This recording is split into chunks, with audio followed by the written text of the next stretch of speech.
Bismillahirrahmanirrahim. Assalamualaikum warahmatullahi wabarakatuh.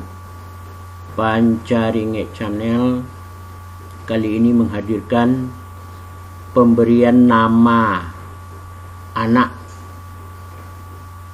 Pemberian nama anak Anda.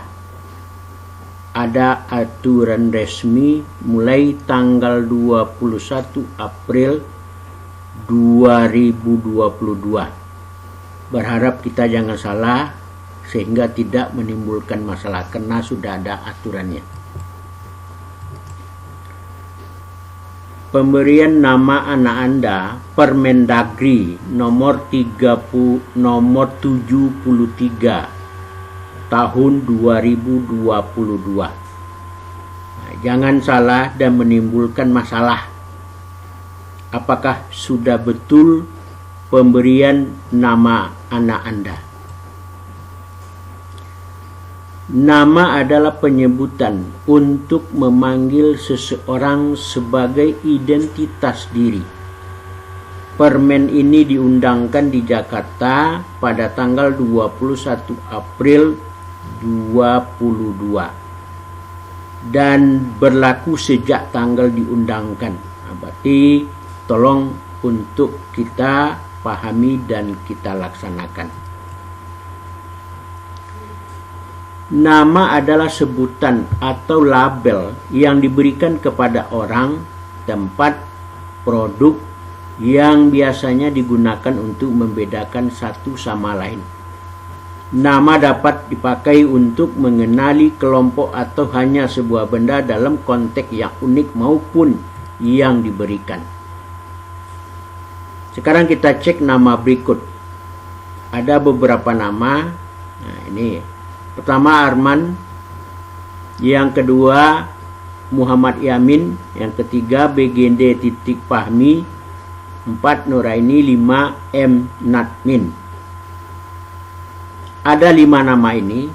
Dengan adanya aturan tadi, aturan Permendagri 73 tersebut, apakah nama-nama ini sudah betul atau bagaimana? Ini akan kita koreksi dan kita pahami aturannya dulu.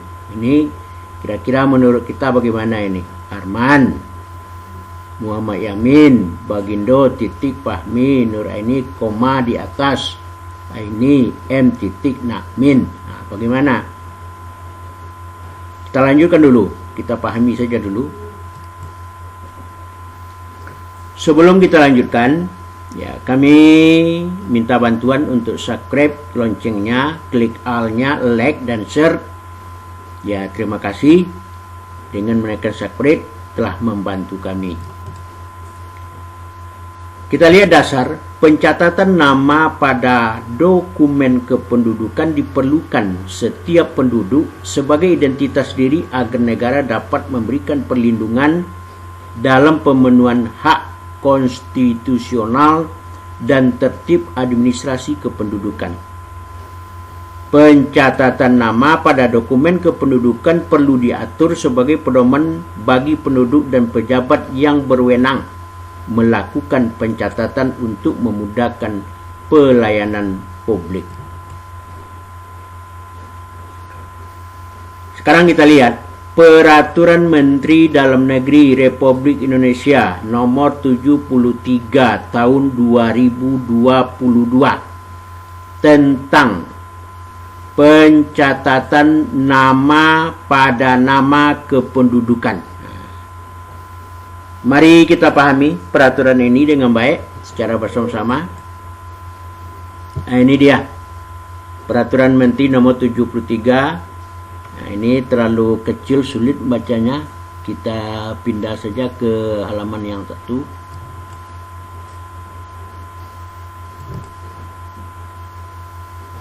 Nah, ini kita perbesar dikit. Menteri Dalam Negeri, Peraturan Menteri Dalam Negeri Republik Indonesia nomor 73 tahun 2002 tentang pencatatan nama pada dokumen kependudukan. Dengan rahmat Tuhan Yang Maha Esa, Menteri Dalam Negeri Republik Indonesia menimbang, mengingat ya, memutuskan. Nah, sekarang kita lihat dari aturan-aturan ini, pasal 1 dalam peraturan menteri ini yang dimaksud, kita tidak bacakan seluruhnya. Pertama, penduduk adalah warga negara Indonesia, orang asing yang bertempat tinggal di Indonesia. 2, dokumen kependudukan adalah dokumen resmi yang diterbitkan oleh Disdukcapil. 3, nama adalah penyebutan untuk memanggil seorang identitas diri. 4, pencatatan nama adalah penulisan nama penduduk untuk pertama kali pada dokumen kependudukan. Yang lainnya tidak kita pahami seluruhnya. Kemudian pasal 2, pencatatan nama dokumen kependudukan dilakukan sesuai dengan prinsip norma agama, norma kesopanan, norma kesusilaan, dan sesuai dengan ketentuan peraturan perundang-undangan. Pada pasal 3, dokumen kependudukan meliputi, jadi ada yang pertama, biodata penduduk, B, kartu keluarga atau KK, C, kartu identitas anak, D, kartu tanda penduduk elektronik, itu mungkin KTP, E, surat keterangan kependudukan, dan F, akta pencatatan sipil. Nah, ini pasal 3. Kemudian pada pasal 4, pencatatan nama pada dokumen kependudukan sebagaimana dimaksud pasal 2 dilakukan oleh Disdukcapil Kabupaten Kota, UPT Disdukcapil Kabupaten Kota, atau perwakilan Republik Indonesia untuk di luar negeri. 2, pencatatan nama pada dokumen kependudukan sebagai dimaksud ayat 1 dengan memenuhi syarat. Nah, ini yang perlu ya. A, mudah dibaca, tidak bermakna negatif, dan tidak multitafsir. B, jumlah huruf paling banyak 60 huruf termasuk spasi. C, nah ini yang sangat penting ya, jumlah kata paling sedikit 2 kata. Jadi yang 1 kata biasanya sekarang kita 2 kata, jadi tidak ada yang 1 kata lagi. Yang ketiga, dalam hal penduduk melakukan perubahan nama, pencatatan perubahan nama dilaksanakan berdasarkan penetapan pengadilan negeri dan persyaratannya diatur sesuai ketentuan perundang-undangan. Ada khususnya nanti. 4, dalam hal penduduk melakukan pembetulan nama, pencatatan pembetulan nama termasuk bagian dari pembetulan dokumen kependudukan berdasarkan dokumen otentik yang menjadi dasar pembetulan sesuai dengan ketentuan perundang-undangan. Pasal 5, ini sangat penting. Tata cara pencatatan nama pada dokumen kependudukan. Nah, A, menggunakan huruf Latin sesuai dengan kaidah bahasa Indonesia.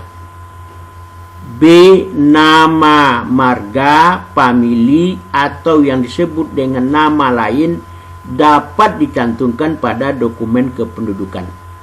Dan yang C, gelar pendidikan, gelar adat dan keagamaan dapat dicantumkan pada kartu keluarga dan kartu tanda penduduk elektronik, dan penulisnya dapat disingkat.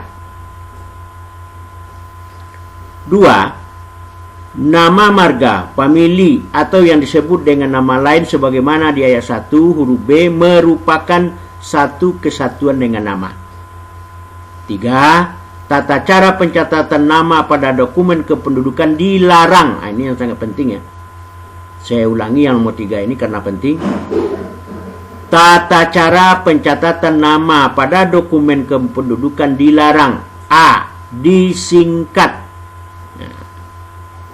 kecuali tidak diartikan lain. Jadi ke depan hendaknya tidak ada penyingkatan nama lagi.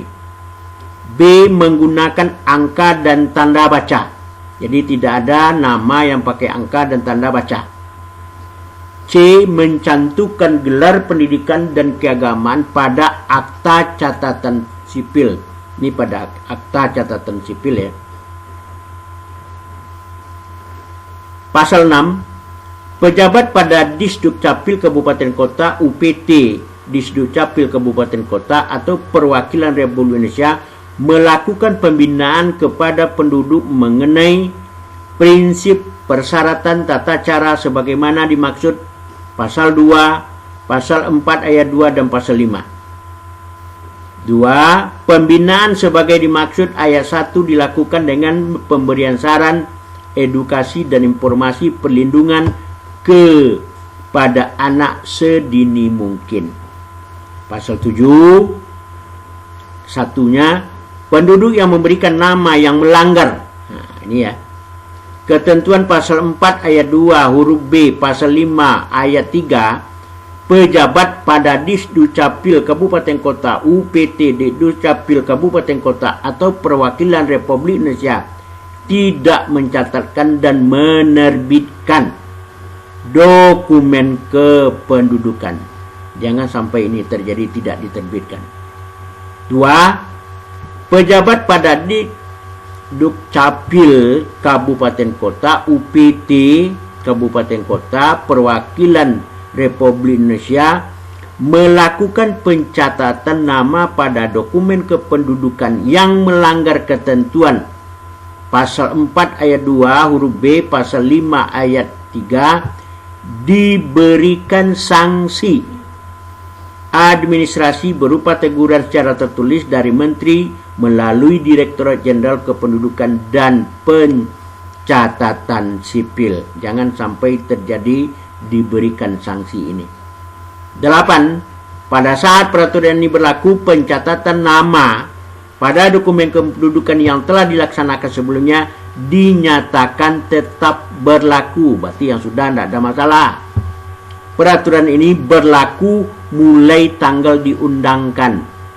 Agar setiap mengetahuinya, memerintahkan perundangan ini untuk menepatannya pada berita negara. Jadi ditetapkan di Jakarta pada tanggal 11 April.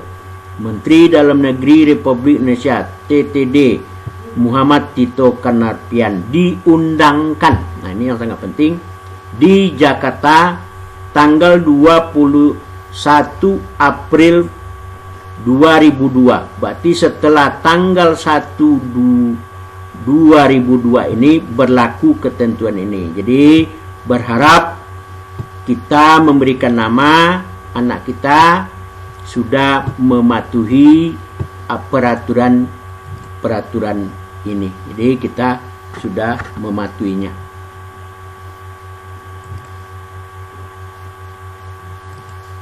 Sekarang kita lihat kembali pasal 1 tadi. Ya, ini ya, dalam tadi sudah kita bacakan juga. Kita ulang aja yang penting-penting. 1. Penduduk. Penduduk adalah warga Indonesia dan orang asing yang bertempat tinggal di Indonesia.